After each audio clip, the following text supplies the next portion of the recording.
एक जैन गुरु और उनके शिष्य एक बार नदी में नहाने के लिए गए। नहाने के बाद गुरु बाहर आए और जब वे चलने लगे तब उनके सभी शिष्य उनके पास आ गए। तब उनके एक शिष्य ने पूछा, गुरुजी, मैं आत्मज्ञान पाने के लिए क्या करूं? वहीं पास एक कुत्ता सो रहा था। उसकी ओर इशारा करते हुए गुरुजी बोले, उससे सीखो। और वे आगे चलते रहे।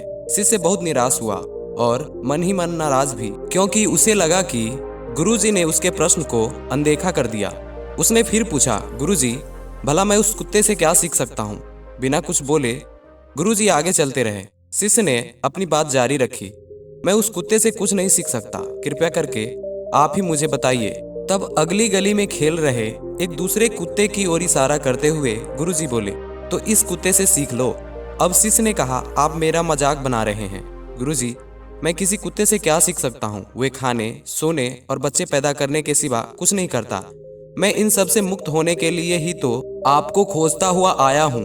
तो तुम भी खाओ, सो, गुरु ने कहा और वे अपने कुटिया में चले गए। शिष्य बड़े ही सदमे में खड़ा ही रह गया।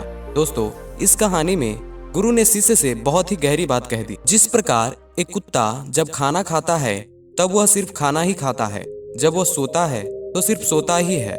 वह जिस वक्त जो काम कर रहा होता है उस वक्त सिर्फ वही काम कर रहा होता है। इसी प्रकार जब हम भी कुछ करें तो उस समय हमारा पूरा मन और शरीर केवल उसी काम में होना चाहिए। अगर हमने इतनी सी बात सीख ली कि जो भी करो उसे पूरे होश के साथ करो, वर्तमान में जीते हुए करो, पूरा दिल, दिमाग व शरीर केवल उसी काम पर केंद्रित होना चाहिए। अगर हमने इतनी सी आदत डाल ली तो हमारे जीवन की आधी से अधिक समस्याओं का अंत यूं ही हो जाएगी।